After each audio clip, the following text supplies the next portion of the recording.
Guys, to week 4 of our confidence series. So I am Curls in Confidence. I'm here with Tanya from Nia Zamar. Hey. So guys, this week we want to talk about entrepreneurship and confidence, and I'm actually super excited because I love anything entrepreneur. I'm an entrepreneur. I'm the owner of Curls in Confidence, and I am a monthly subscription box. I love what I do. I love working with new people. I love creating different things. So believe me, entrepreneurship is like super close to the heart because there are so many things we can talk about when it comes to entrepreneurship. But to really kick this off, what you can expect in this video is that we will be talking about our experiences as entrepreneurs, why confidence is so important in the business world, and some takeaways that we really want to help you guys with to motivate you to start your businesses and really put yourself out there. Because when it comes to business, you have to have the confidence and the mind and the discipline, so many things to just go and do it. So without further ado, Tanya, please share with us. What do you do? What do you love? And let's talk about entrepreneurship. Okay. I feel like entrepreneurship is an art, and I love art altogether. I am an entrepreneur. I'm actually feeling really grateful. I've just spent my first real full year being an entrepreneur, only an entrepreneur, not doing anything else, and it's been amazing. My company is Nia Zamar, and what I do is mind, body, soul, beauty, wellness. So thinking about beauty as an internal thing and also an external thing, and it's all about empowering self-love through beauty. And I feel like the life of an entrepreneur comes with so many different roller coasters, but what I think is beautiful about entrepreneurship, what I have found at least, is it is alongside with my own personal journey. Like, I've seen how I've grown so much as a person, how it's really caused me to really step up to the plate and be my best self through being an entrepreneur. The drive is not money. It's always, that's the second reason why they do it. Yeah. The passion behind why they do what they do. So I love entrepreneurship. Beautiful story. Yeah. Yeah. And I feel like it does come with some challenges, some difficulties. For sure. That's actually the cool thing that we share is I launched Curls in Confidence August 1st, 2016. You just hit your 1 year. So technically... Or 1 year as an entrepreneur. Technically, my 1 year as a full-time entrepreneur, because I've been in business now for about 2.5 years, but I did spend the first year doing contract facilitation type artist work, which was really cool because it gave me a lot of wiggle room to be able to create my own schedule in doing those contract work and also run my business.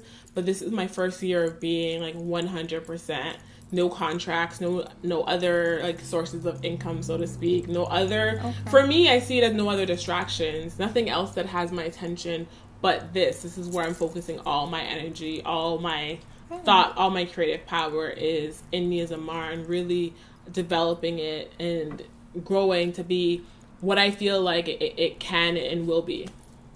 That sounds good. Yeah, I mean, Curls in Confidence, oh my gosh, there's so many fun things coming with Curls in Confidence. And that's a cool thing too with businesses.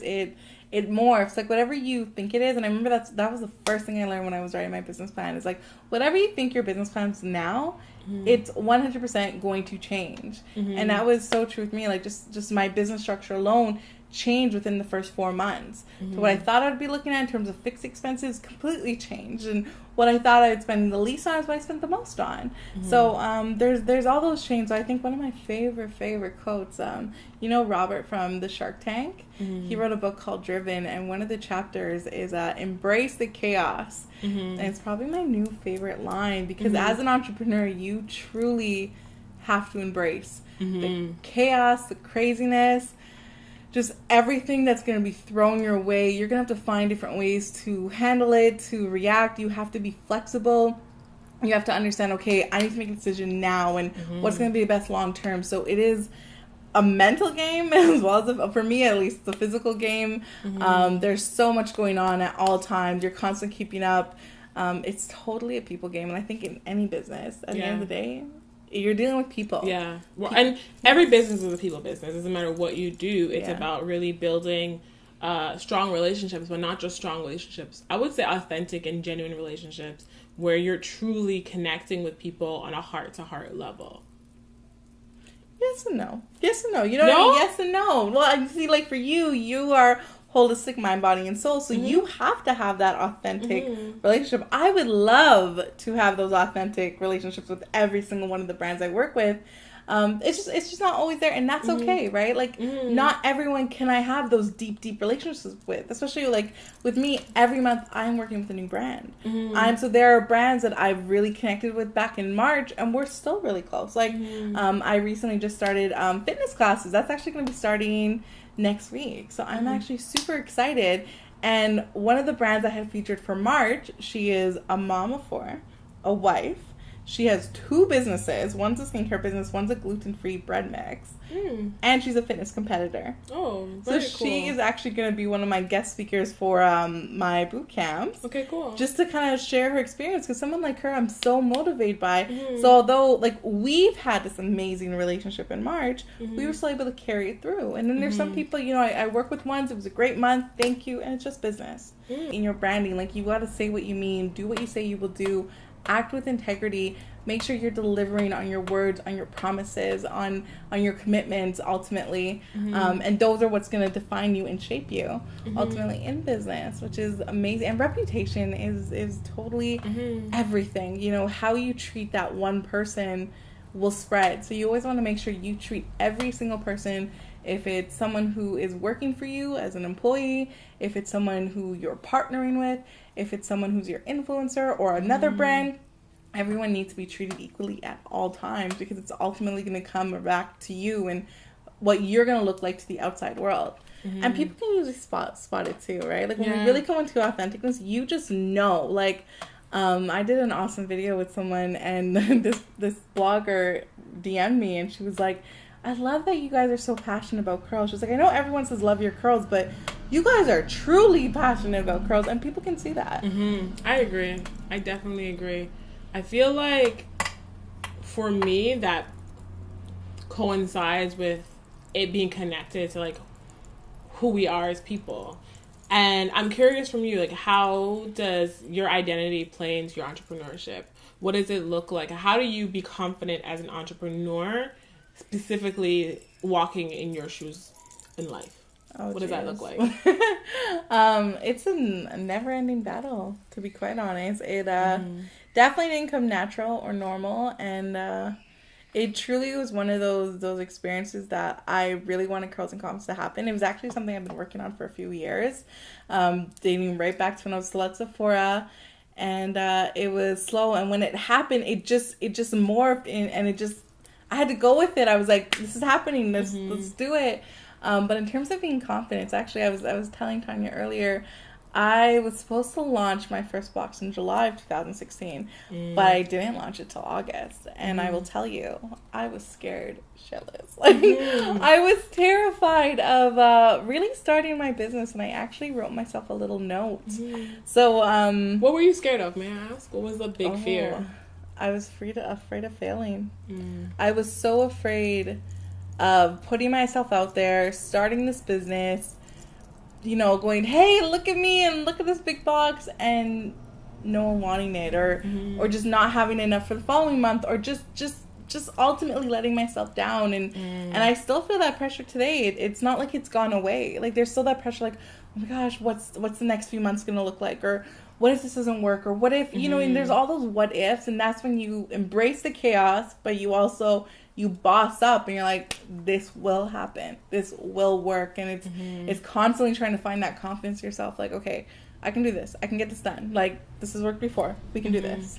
So it's a constant battle, I think. So what did the letter look like? What did you say to yourself? Ooh, the letter was, Dear Christina. Like, I literally wrote to myself. I was like, Dear Christina, why are you afraid? And I was truly trying to rationalize to myself why I was afraid to start, why I was afraid to launch. And while writing to myself and thinking of all my fears, and it's coming out in this letter form, as if, you know, 2017 Christina's going to read this and reply. Similar to you, I did the same thing when I was starting my business. I remember being in my mother's home, like legit sitting on her kitchen counter being like, so mom, I'm about to start a business, but I want you to tell me why I shouldn't do it. Ooh. I legit was like, give me a reason. I wanted so badly for someone to talk me out of it. Like, and it sounds ridiculous, but like, that's how I felt. I was so afraid that I just wanted someone to tell me why I shouldn't do it. Because I couldn't think of a reason, why not to. But I was like, maybe someone will say something and it'll be like, okay, I'm going to go with that. My mother was like, she asked me a bunch of questions. And I had really thought this out. And I had always wanted to be an entrepreneur since I was a little girl. I'd always known what I wanted to do.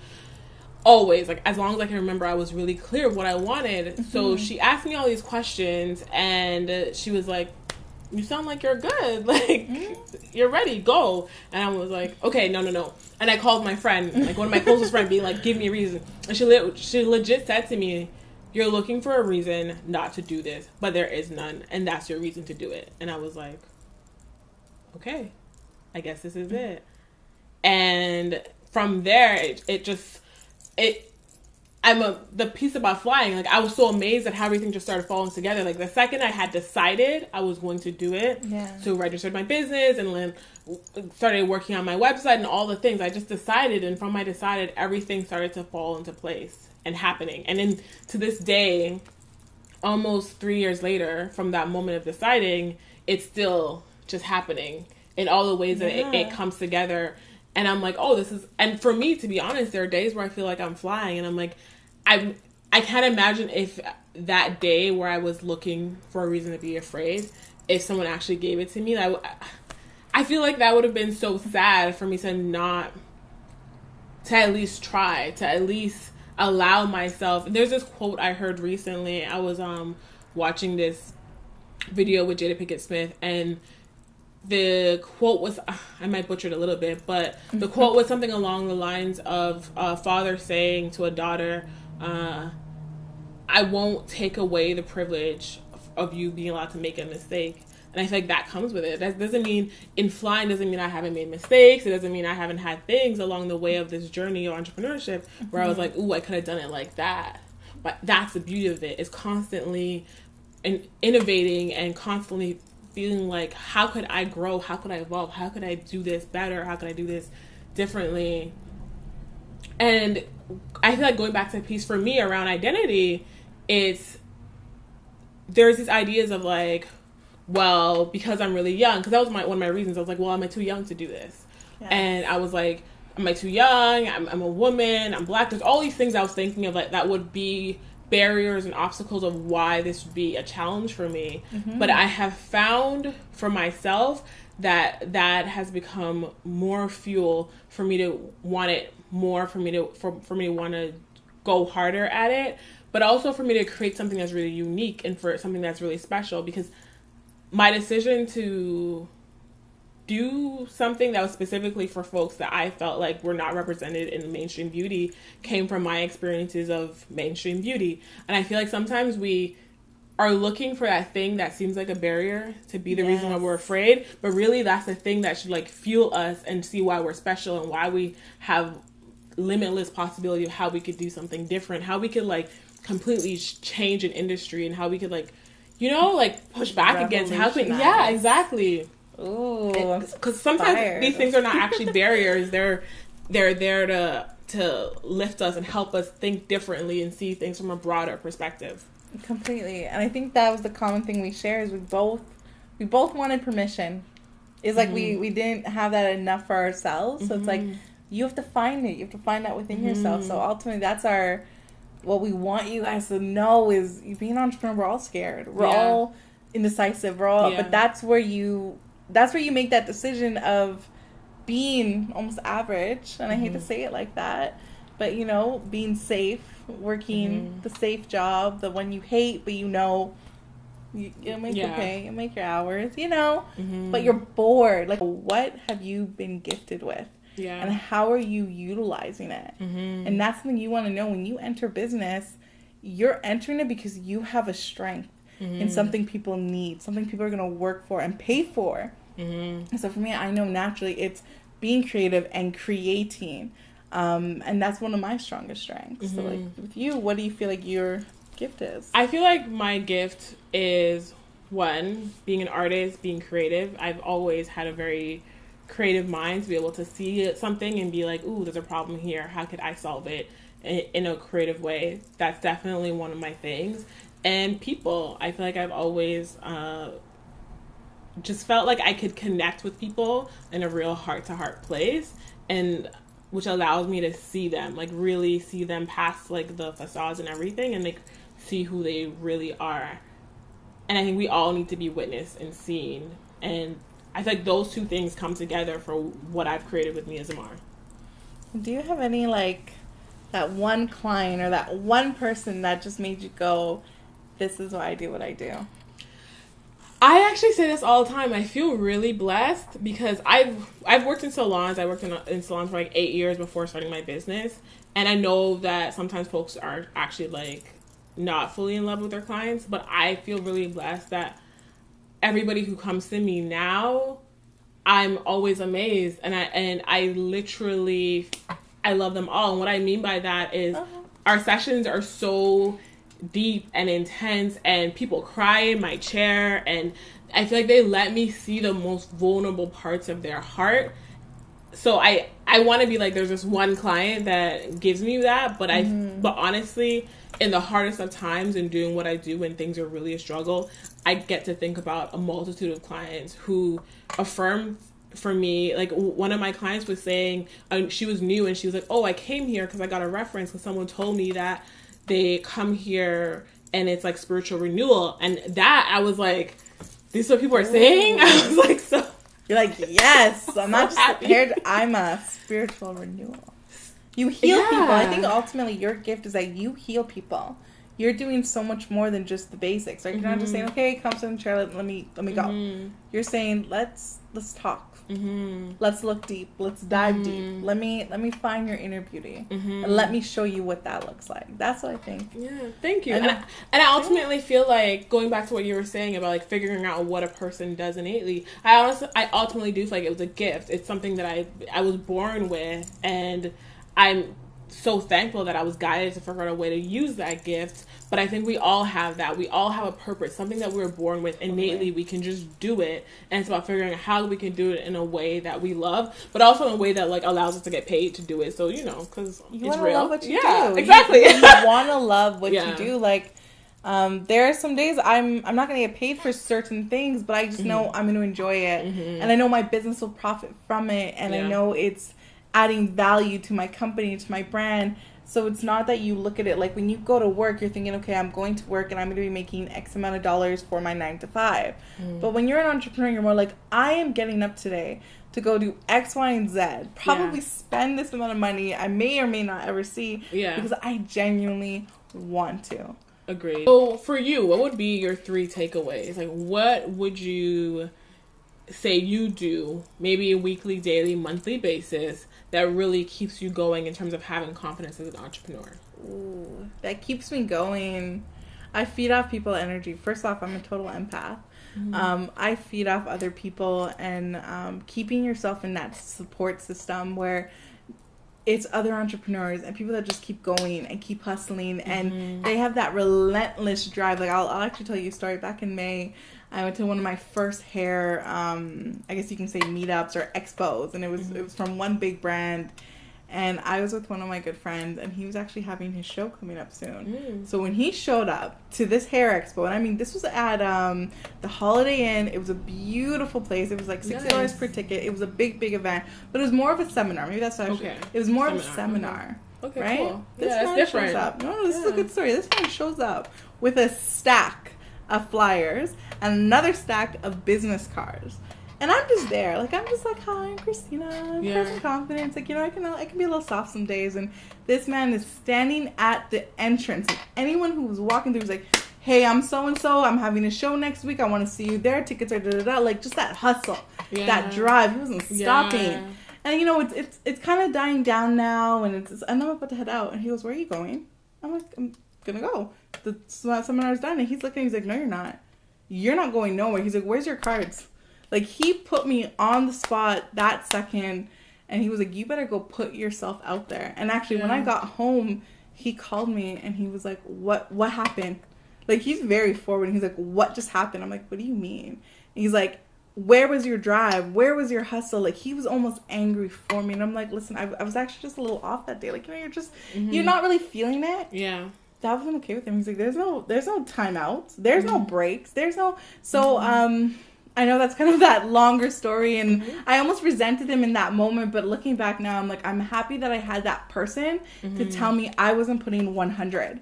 So I think ultimately what keeps me driven as an entrepreneur is the people around me. Because the second I start slacking, the second I'm not doing what I do, or I'm not being that super creative, spunky person that I naturally am, someone's going to tell me. And you might hate them for that moment, but you will thank them, because you need someone who's going to put you in your place and remind you that this is where the bar is, and you're like, here. You're like, yeah, you can't really see my hand, but you're down. You are down, and you want someone to let you know you are down right now and get your ass back up. So that's ultimately what keeps me going, and I think my takeaways for you guys, and what I think will ultimately help you if you are someone deciding if entrepreneurship is something you want to invest your time into, is you have to be confident.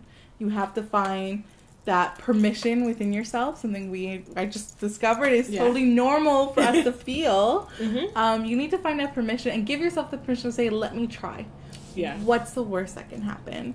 One of my